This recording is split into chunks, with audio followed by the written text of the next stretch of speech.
Nasabi maminamahal ng mga alagad, ng mga apostol na nagturo ng Ebanghelyo. Sino si Kristo?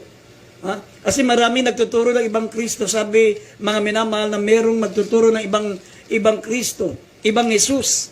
Ipapangaral ang ibang Jesus, ipapangaral ang ibang Espiritu at ibang Ebanghelyo ang ipapangaral.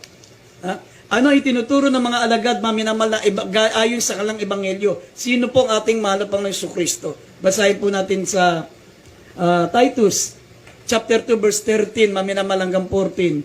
Yung pong tinuro ni Apostol Pablo, si Kristo po ang Diyos na tagapagligtas. Hindi po siya tao.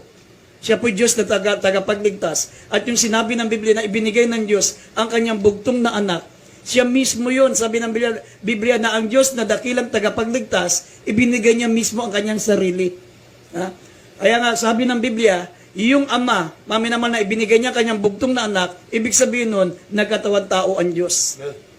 Yung Diyos na tagapagligtas, ay ibinigay niya mismo ang kanyang sarili sa atin para matubos tayo sa ating kasamaan. Tito 2:13 hanggang 14. Basahin natin. Dito po sa Tito, Kabanatay 2, ang talatay 13 hanggang 14, ganito po ang pagkasabi. Nahintayin niyaong mapalad na pag-asa at ang pagpapakita ng kalulatian ng ating dakilang Diyos at tagapagligtas na si Jesucristo, na siyang nagbigay ng kanyang sarili dahil sa atin upang tayo matubos niya sa lahat ng mga kasamaan at malinis niya sa kanyang sarili ang bayang masikap sa mabubuting gawa upang maging kanyang sariling pag-aari. Amen. Mga minamahal, sinabi ni Apostol Pablo, ito po yung mga tunay na ebanghelyo na dapat natin paniwalaan. Sinabi ni Apostol Pablo, mga minamahal, ang Diyos na tagapagligtas ay ang ating mahal na Panginoong Jesucristo. Sabi, looking for the blessed hope, the glorious appearing of the great God and our Savior, Jesus Christ. Jesus Christ, ang Diyos na tagapagligtas ay ang ating mahal na Panginoong Jesucristo. Sabi ng talatang 14, mga minamahal, na siyang nagbigay ng kanyang sarili dahil sa atin upang tayo matubos niya sa lahat ng ating mga kasamaan. Ibig sabihin, yung nakasulat sa John 3:16, na sapagkat gayon na lamang ang pag-ibig ng Diyos sa sanlibutan, ibinigay niya ang kanyang bugtong na anak, yung bugtong na anak, siya mismo yan. Ibinigay niya ang kanyang sarili. Sabi ng banal na kasulatan. At basahin na natin, ano ang tinuturo ni Saint John patungkol sa ating mahal na Panginoong Jesucristo. 1 John 5:20. Sabi rito, 1 John 5:20 tsaka Revelation 1:7 and 8. Ano ang itinuturo ni Saint John patungkol sa mahal na Panginoong Jesucristo? Dito po sa aklat ng unang 1:5, Kapitulo 5, talatay 20. Sabi dito, at nalalaman natin na naparito ang anak ng Diyos at tayo binigyan ng pagkaunawa upang ating makilala siya na totoo at tayo'y sa Kanya. Nasa Kanya na totoo. Sa mga tuwid ay sa Kanyang anak na si Jesucristo. Ito ang tunay na Diyos at ang buhay na walang hanggan. Amen. Dito po sa Apokalipsis, ang Kabanatay 1, talatay 7 hanggang 8. Narito siya'y pumaparitong nasa mga lapaap at makikita siya ng bawat mata at nangasiulos sa Kanya at ang lahat ng mga angkan sa lupa ay magsisitaghoy dahil sa Kanya. Gayon din siya nawa. 8. Ako ang Alpha at ang Omega, sabi ng Panginoong Diyos, ngayon ng nakaraan at sa darating ang makapangyarihan sa lahat. Amen. Mga minamahal, ang payag naman ni Saint John. Si Saint John, mga minamahal, ipinayag niya ang ating mahal na Panginoong Jesucristo na siya ay napako sa krus.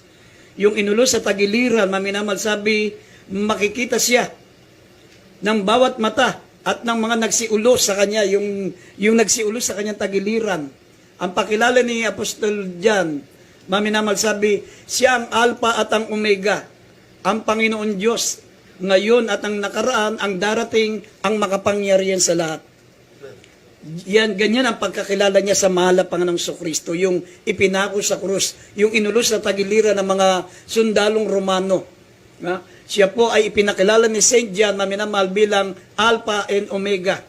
Ang Panginoong Diyos, ngayon ang nakaraan at ang darating, which is and which was and which is to come. ang Diyos na makapangyarihan sa lahat. Yan po ang mga ebanghelyo. Yan ang tunay na ebanghelyo. Ha? Hindi yung ibang ebanghelyo, naman na nagtuturo ng ibang Jesus, nagtuturo ng ibang espiritu, nagtuturo ng ibang ebanghelyo. Walang kapangyarihan. Pawang kasinungalingan, maminamahal. At ang sabi pa po, sa St. Peter, sabi, anong pagkakilala ni Kristo kay St. Peter?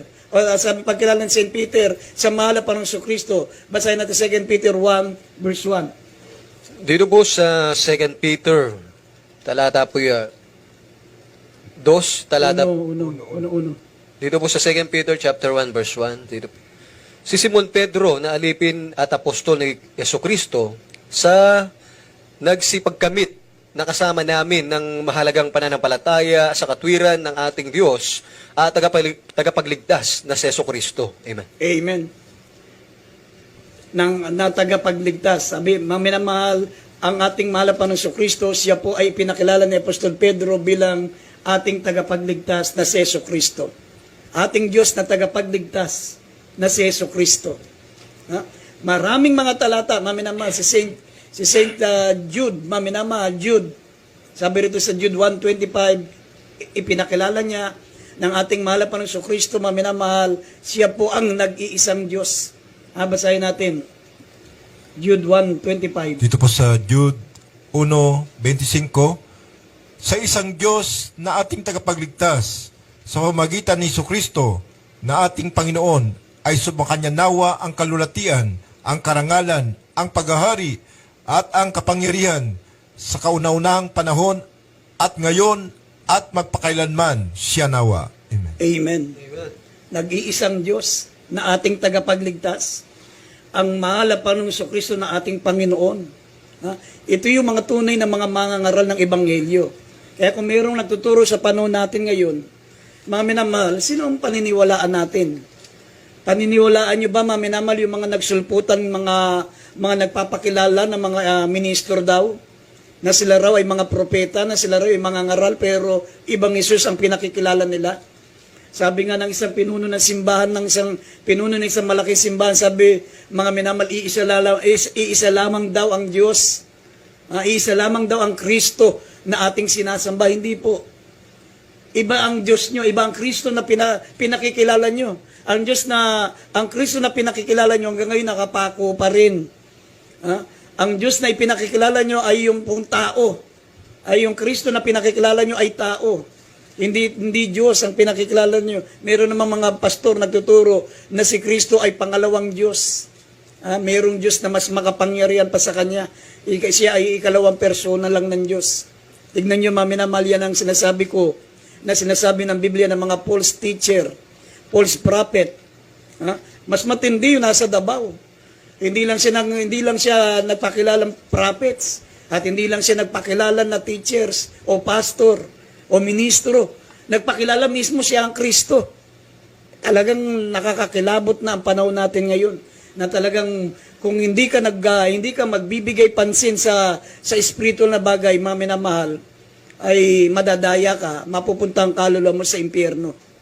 Maraming tao ngayon, mga minamahal, 70% na pupunta sa impyerno ay mga nadaya. 70%. 20% ang mapupunta sa impyerno, mga minamahal, yung mga taong makasalanan na hindi lumapit sa Diyos. Pero 70% napunta sa impyerno dahil sa nadaya. Akala nila nasa tama sila. Tignan mo yung mga nagpakilalang siya raw ay si Kristo. Ang dami niyang napaniwala.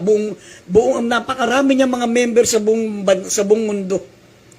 Talagang hindi basta-basta. Talagang may mga sinasabi, mga mayayaman pa, mga marurunong pa. Pero tandaan po natin, pag hindi nakasulat ang pangalan mo sa aklat ng buhay, hindi ba siya na matalino ka, mayaman ka, hindi ba siya maminamal na ikaw ay hindi basta-basta nadadaya. Basta hindi nakasulat ang pangalan mo sa aklat ng buhay, madadaya ka. Sabi ng Revelation chapter 13 verse 8. Madadaya ng mga false prophet, ng Antichrist, madadaya ng mga false teacher, ang mga taong hindi nakasulat sa aklat ng buhay. Kaya nga sabi ng Biblia, they shall deceive even the very elect. Madadaya niya pati ang mga hinirang, mga pinili na ng Diyos. Pag hindi nakasulat ang pangalan sa aklat ng buhay. Kaya nga dito, maminamahal, ano pa po yung mga tanda na para kilatisin sila, para makilala natin sila. Sabi sila'y pagmumulan ng tinatawag na pagkabahabahagi. Cause division, offenses, and by good words and its speeches, deceive the heart of the simple. Madadaya nila ang mga puso ng mga walang malay. Basahin natin Roma 16, talatang 18 at 17 hanggang 18, talo natin ng 27. Roma. Dito po sa aklat ng mga taga-Roma, Kapitulo 16, ang talata po 17 hanggang 18, talon po natin ng 27. Sabi po dito,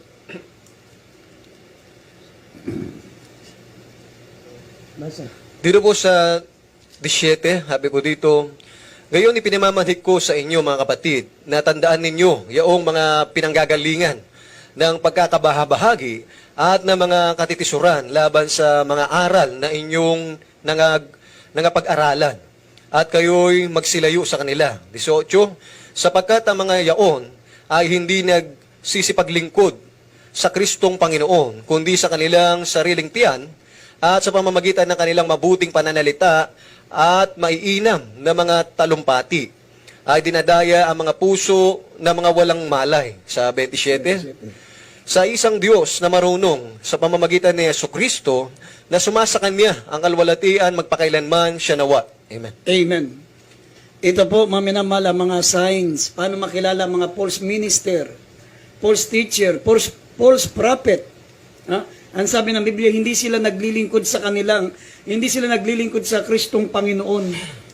Sila'y naglilingkod sa kapakanan ng kanilang tiyan. Yes. Ang motibo ng kanilang pagiging ministro ay tiyan. Para kumita sila ng limpak-limpak na salapi. At dadayain nila sa pamagitan ng maiinam na mga talumpati at dinadaya ang puso ng mga walang malay.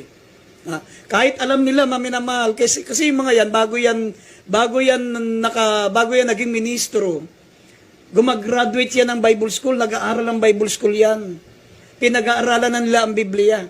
Kaya imposibleng hindi nila nakita na si Kristo ay Diyos. Pero palibasa po, maminamahal, naglilingkod sila sa sariling tiyan, talagang tatakpan nila yung katotohanan yan kasi nga, mawawala yung mga benepisyo nila, maminamahal na pagiging ministro nila doon sa si Kristo'y tao. Mawawala yung sweldo nila, yung salary, yung benepisyo, yung scholar, pagiging scholar ng mga anak, yung may pahiram, may ginagamit silang kotse, meron silang mga salary, monthly, meron silang mga benepisyo, libre sa mga pag-aaral, ganyan, libre sa ospital, may mga sariling ospital, libre sila. Mawawala yun.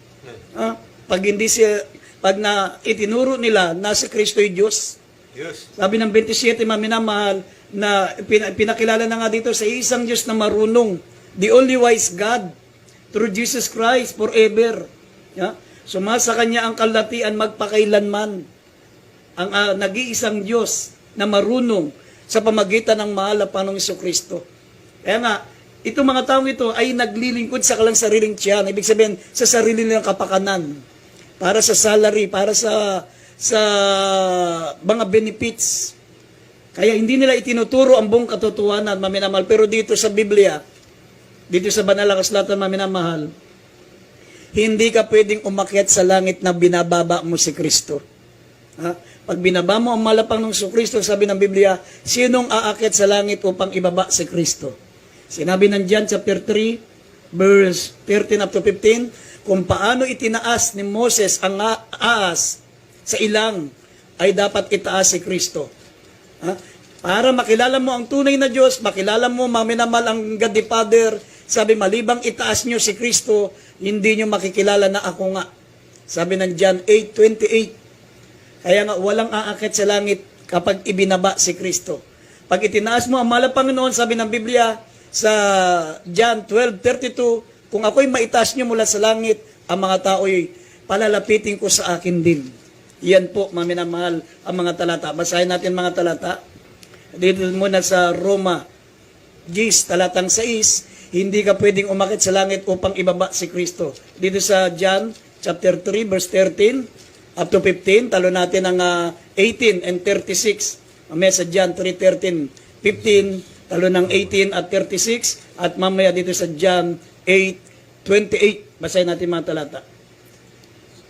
Kylie. Sa Roma. Roma 10, 6, 10:6. Dito po sa aklat ng Roma, kabanatay 10, ang talatay 6. Datapot sinasabi ng katuwiran ayon sa pananampalataya ang ganito, huwag mong sabihin sa iyong puso, sino ang aakyat sa langit sa makatuwid bagay upang ibaba si Kristo. Amen. Sinong akit sa langit upang ibaba si Kristo? Pag binaba mo si Kristo, hindi ka na pwedeng umakit sa langit. Ang sabi ni John the Baptist sa John chapter 3 verse 30, I must decrease but Jesus must increase.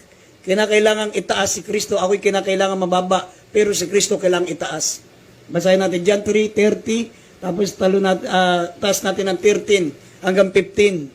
John 3:30 muna, tapos taas natin ng 13 hanggang 15, tapos 18 at 36. Dito po sa aklat po ng 1, Kapitulo 3, ang talata po 30, at itaas natin ng 13 hanggang 15, talo ng 18 at 36. Dito sa 30, siya'y kinakailangang dumakila, ngunit ako'y kinakailangang bumaba sa 13.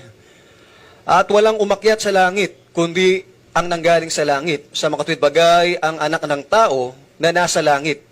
At kung paanong itinaas ni Moises sa ilang ang ahas, ay gayon kinakailangang itaas ang anak ng tao. 15, upang ang sinumang sumampalataya ay magkaroon sa kanya ng buhay na walang hanggan. Talo ng 18, ang sumasampalataya sa kanya ay hindi hinahatulan. Ang hindi sumasampalataya ay hinatulan na sapagkat hindi siya sumampalataya sa pangalan ng bugtong na anak ng Diyos. Talo ng 36, ang sumasampalataya sa anak ay may buhay na walang hanggan, ngunit ang hindi tumatalima sa anak ay hindi makakakita ng buhay, kundi ang poot ng Diyos ay sumasa kanya. Amen. Amen. John 8:28. Dito sa Juan 8:28, ganito po ang pagkasabi. Sinabi nga ni Jesus, kung maitaas na ninyo ang anak ng tao, saka ninyo makikilala na ako nga ang Kristo, at wala akong ginawa sa aking sarili, kundi sinalita ko ang mga bagay na ito ayon sa itinuro sa akin ng Ama. Amen. Kaya maminamahal, sabi ng Biblia, walang pwedeng umakit sa langit kung ibababa mo si Kristo. Sabi nga ni John the Baptist, sabi niya, I must decrease but Jesus must increase. Sabi ng Biblia, kung paanong itinaas ni Moses ang ahas sa ilang, ganon kinakailangang itaas ang anak ng tao sapagkat walang sino man ang galing sa langit kundi yung bumaba sa langit, at ito ay ang anak ng tao. Kaya sino mang sumampalataya sa kanya, maminamahal, kung maitaas nyo, sabi rito maminamahal, sa 15 sabi, upang sino mang sumampalataya magkaroon sa kanya ng buhay na walang hanggan. Kung paanong itinaas ni Moses sa ilang ang ahas, gayon kinakailangan itaas ang anak ng tao upang sino mang sumampalataya ay magkaroon ng buhay na walang hanggan. Ang hindi sumasampalataya, sabi ng Biblia, ay hinatulan na. Sapagkat hindi siya sumampalataya sa bugtong na anak. Sabi ng Biblia, ang hindi sumampalataya, hinatulan na. At ang sumasampalataya ay may buhay na walang hanggan. Sabi ng talatang 36, John 3:36, ang sumampalataya may buhay na walang hanggan, ngunit ang hindi sumasampalataya, ang puot ng Diyos ay sumasa kanya. Ganyan po, maminamahal. Kaya nga, hindi ka pwedeng umakit sa langit hanggat hindi mo itinataas si Kristo, sapagkat si Kristo po ay Diyos. Sinabi ng banal na kasulatan, maminamahal, lahat ng tuhod ay luluhod. Lahat ng dilay magpapahayag na si Kristo ay Panginoon sa ikaluluhati ng ating dakilang Ama sa langit. Kaya nga, maminamahal, kung sinabi ng Isaiah 42 verse 8, I will not share my glory to another. Dahil ang Diyos ay Diyos na mapanibuguin, pero pag tinaas mo ang mahal pa ng Kristo, sinamba mo siya, ang malululahati ay ang Ama, paano mga minamahal na hindi si Kristo yung Ama? Kung malululahati ang Ama, kung ating siyang luluran at sasambahin. Basahin natin ang huling talata, Philippians chapter 2, verse 10 up to 11. Basahin po natin ang mga talata. Dito po sa aklat ng Pilipos, Kapitulo 2, ang talata 10 hanggang 11. Upang sa pangalan ni Jesus ay iluhod ang lahat ng tuhod, nang nangasa langit, nang nangasa ibabaw ng lupa, at nasa ilalim ng lupa. Sa 11, at upang ipahayag ng lahat ng mga dila na si Jesucristo ay Panginoon sa ikaluluwalhati ng Diyos Ama. Amen. Pag sinamba mo ang malapan ng Kristo, lumuhod ka, ipinahayag mo siya na siya'y Panginoon, dahil sabi ng Deuteronomy 6:4, Hear, O Israel, the Lord your God is one Lord.